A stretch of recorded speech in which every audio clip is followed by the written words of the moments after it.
jadi ya. Nah, apalagi ya juga ada kemajuan di bidang teknologi ya, ada industri ya 1.0, 2.0 dan lain sebagainya. Pak Bu, kalau revolusi industri 1.0 itu mulainya dari mana ya Bi? Dari mana Bu kira-kira itu guru IPS? Ya? Dari mana Bu? Oke. Kok siji loro tuh lah, nek siji sapa ngendi? Dari mana Bu? Pak?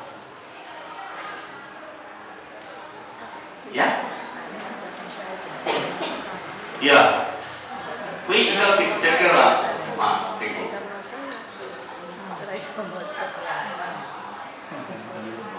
Ben iso diwaca. Gambarnya itu.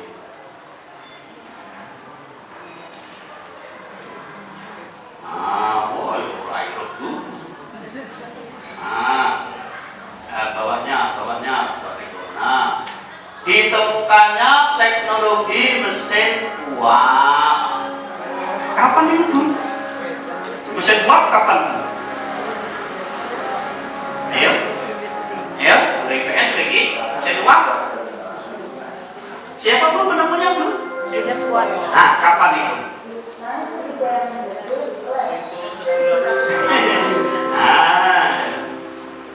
James Watt ya. Nah, kemudian revolusi industri 2.0 gitu deh. Nah, produksi massal, revolusi industri ya. Abad keberapa ya? 18. Kemudian revolusi 3.0 ditemukannya elektronik, komputer. Nah, yang terakhir sekarang kita ya ditemukannya cyber physical. Nah, memang sekarang semuanya serba cyber. Pak Bu, kalau mau ngurus KTP ya, ada yang KTP-nya hilang atau itu Pak? Belum ya? Rasa mono nih Pak RT, Pak Lurah, Pak Dukuh, Pak RW, tidak perlu Pak. Buka saja aplikasi di Dukcapil terus pesen, aku dicetak KTP, nanti diberi terus ada muncul pesan, silakan ke kantor kecamatan tanggal sekian. Jenengan Rono, Bu mau buat KTP, benar tuh Bu? Ya saya tahu baru ngurus anakku Pak. Saya pikir ya saya kayak biar Pak KTP Prof Mars ya. Ternyata buka di Dukcapil ini rasanya ngendi-endi. Berpesen itu kan nanti silakan ke kelurahan, ke kecamatan tanggal sekian. Sudah Pak, datang buka Pak KTP-nya. Loh, itu Pak Bu. Cara kerjanya beda ya Bu ya. Nek ya sama Pak, belum siap. Belum siap mriki lho, Pak. Petugasnya mandani, jenengan buka niki mawon nek menatkan. Nah, cuma ngapunten kula Prof itu mboten. Iya, sudah bisa. Sudah ya Bu ya. Termasuk Mestinya yo Bantul yo mesok berpanggani. Mestinya semuanya sudah. Kalau Jogja saya kira sudah. Ngapunten kalau Jawa Tengah ya. termasuk SIM sudah. SIM ya. Jawa Tengah menurang Pak. Gunamu perbalikan kamu. Oh ya syukur lah. Darahnya siapa ya? Bagus Pak. Jawa Tengah. Itu ya Pak. Jadi ini memang pabrik-pabrik itu sekarang juga ya cara kerjanya seperti itu. Tidak terlalu banyak membutuhkan manusia. Kenapa? Karena kinerja manusia itu bisa digantikan dengan mesin. Namanya artificial intelligence, kecerdasan buatan. Pak, kecerdasan buatan. Oke? Nah, berikutnya Mas. Nah, itu artinya apa? Zamannya apa? Zamannya sudah berubah. sekarang anak didik kita. Sekarang anak didik kita apa? Ibu termasuk yang mana ini? Generasi apa? X 65, 76 itu ya? Lahiran 60-an, nah generasi X. Enggak, ini generasi apa ini? Generasi Z. Z. Generasi Z. Kalau anak-anak kita itu sekarang X yang mana, Mbak? lahiran tahun berapa tuh? Anak-anak SMP itu 2010-an gitu. Yang siswa baru berarti lahiran 2010-an gitu. 2010, 2011 yang siswa baru. Ya itu generasi alfa. Ini kata para ini belum terdeteksi Pak. Mindsetnya seperti apa gitu, belum terdeteksi. Nah, generasi kita, anak-anak kita yang sudah ini namanya generasi Z. Ya, mindsetnya seperti apa? Nah itu menghargai keberagaman, menghendaki perubahan sosial, suka berbagi, berorientasi kepada target. Nah, next generasinya Pak Budi dulu, ya, taruh pacarnya kirim surat kayak berdiri, ya Pak dia manteni, manteni sebelum Pak ya Bali ya seorang Bali ya, Bali murah ya. Nah, generasi saya ya masih begitu. Kirim surat ya, kertasnya ungu kayak ping-ping kayak gitu. Itu dulu itu generasi yang paling atas itu. Nah, yang di bawahnya gowo HT ya. Ya simbolnya HT. HT itu ya kena teknologi tapi ya sekedar. Berikutnya generasi milenial Nokia 3110 ya. Misalnya bernelpon karo SMS. Gamenya ulang. Iya, gamenya apa itu Tetris, lolonan itu. Nah, nadanya tutut ya. Wah, tapi itu diseroke nih. Rapat nadanya muni mas. Kaya gagal dhewe. Yes. Generasi Z HP ini ono iPhone, ada Samsung, ada Oppo dan lain sebagainya itu. Anak-anak kita itu kan semuanya punya HP toh ya Pak ya. Punya nggih. Nah, buku ide mbokne, mbok ndek bapakne, mbok duwe kira-kira kayak. Nah, itulah Pak Bu. Jadi anak-anak kita itu anak didik kita itu juga berubah. Ya, jadi jangan kita samakan dengan kita dulu yang nulis surat, ya. Sekarang tidak. Ya. Nah, tentu karena zamannya berbeda, pola pikirnya juga berbeda, kebiasaannya juga berbeda, mindsetnya juga berbeda. Maka Pak Bu mengajar mestinya juga harus berbeda. Mengajarnya harus berbeda, harus berubah. Oke, berikutnya Mas. Nah, ini generasi Z itu ya sejak kecil mereka sudah akrab dengan teknologi. Bahkan ono bocah kuwi nek nangis menenge dicekeli HP nggih kuwi. Cekeli HP meneng. Cekeli duit luwih meneng. Ya itu bahkan ada. Ya. Akrab dengan teknologi. Nah, karena akrab dengan teknologi, maka kepribadian mereka juga dipengaruhi, sedikit banyak juga dipengaruhi Pak oleh teknologi itu. Konten-konten di dalam HP itu juga mau tidak mampu mempengaruhi kepribadian mereka. Nah ini, maka gurunya kan mestinya juga ya masuk di dalamnya, tahu HP kontennya mau ya. Berikutnya Mas Riko. Nah, Sekarang bagaimana? Maka Pak Bu, dalam mengajar IPS itu sekarang kalau Bapak Ibu hanya menyajikan konsep-konsep, sungai adalah, gunung adalah, sungai terpanjang di Kulon Progo adalah, itu sia-sia Pak. Kenapa ada? Anak tanya Google sudah pasti jawabannya valid gitu. Iya. Jadi kalau kita mengajarkan pengetahuan saja faktual, itu sebetulnya tidak banyak membantu anak-anak kita. Entah itu berguna dalam kehidupan mereka ataukah tidak. Nek sing ngerti sungai terpanjang di Kulon Progo ya terus arep ngopo. Ya paling-paling kan hanya kuwi terpanjang. Aku jangan coba-coba renang kan begitu. Paling-paling. Tapi dampaknya terhadap kehidupan real anak-anak seperti apa?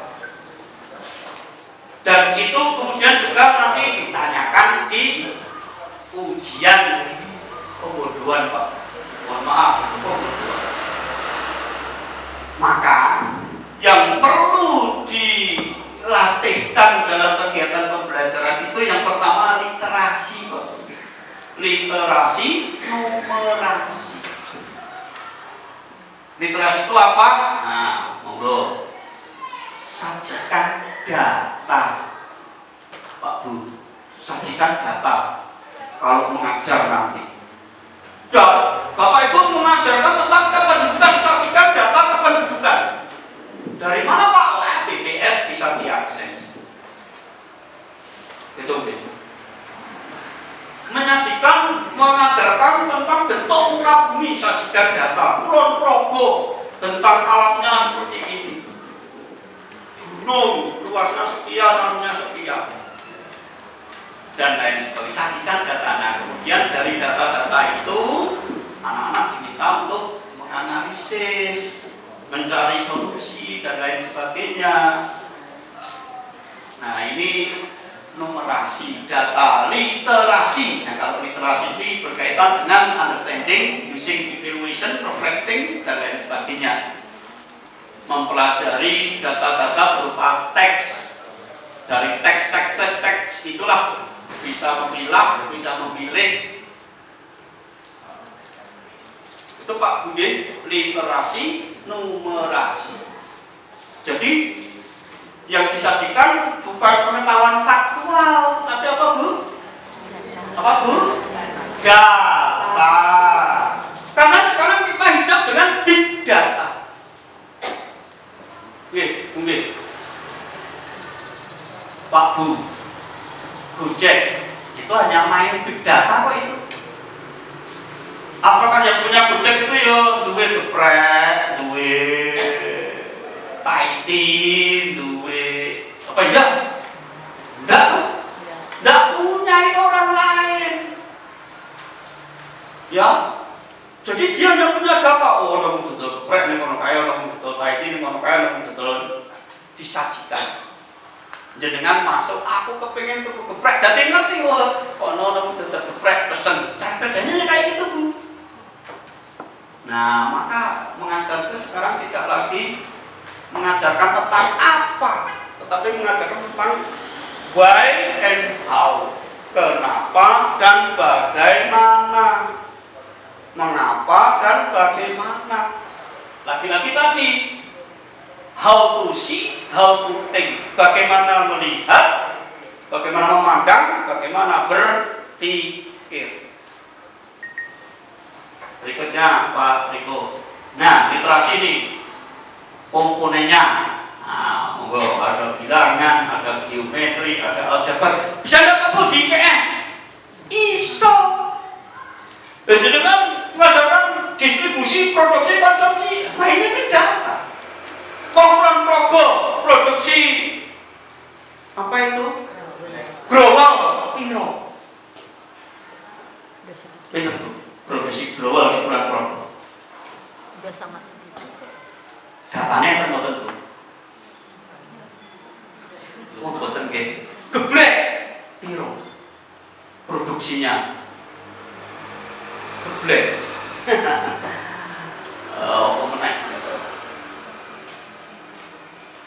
Nah, kemudian juga proses kognitif, ada pemahaman aplikasi ya, kemudian ada konteks ya.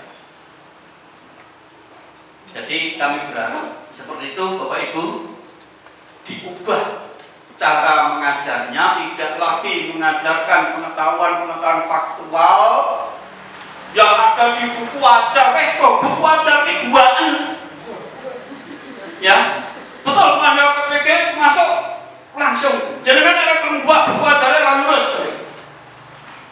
wes, karena itu yang membodohkan guru. Apalagi kurikulum merdeka kok jenengan dijajah kalau buku ajar ya, mana konten kreatornya mestinya guru sendiri. Nah, berikutnya Mas Riko.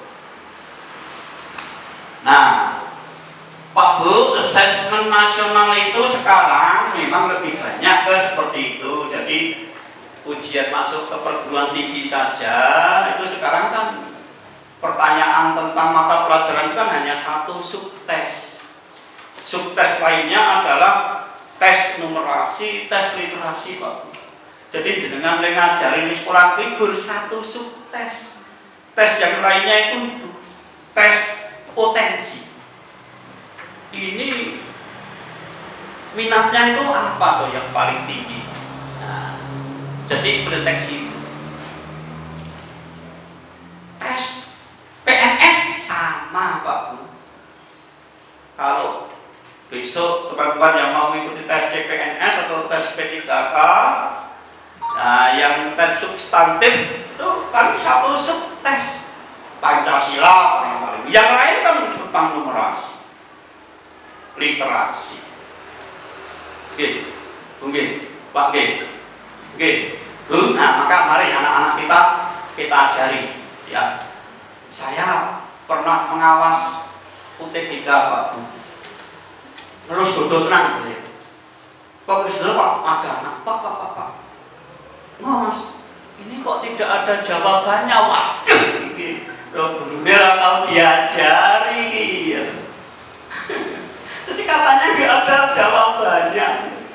Lah yo eneng pola-pola kae kok gitu. Iki lingkaran strik 1, lingkaran strik 2, lingkaran strik 3, lingkaran strik 4. Berikutnya lingkaran berapa? Bingung. Nah, tesnya kayak gitu Bu. Ya, lingkaran jadi kotak, jadi segitiga, jadi segi 6, terus berikutnya jadi apa? Pertanyaannya ngono iki. Diajari betul kalian jenengan. Betul nggih.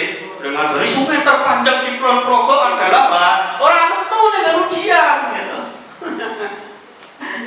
Nah, berikutnya Mas Riko. Nah, yang lebih penting lagi Pak Bu, membaca di era digital. Maka Pak Bu, kalau Bapak Ibu membiasakan anak-anak, coba carilah informasi melalui HP. Itu betul Bu, betul itu.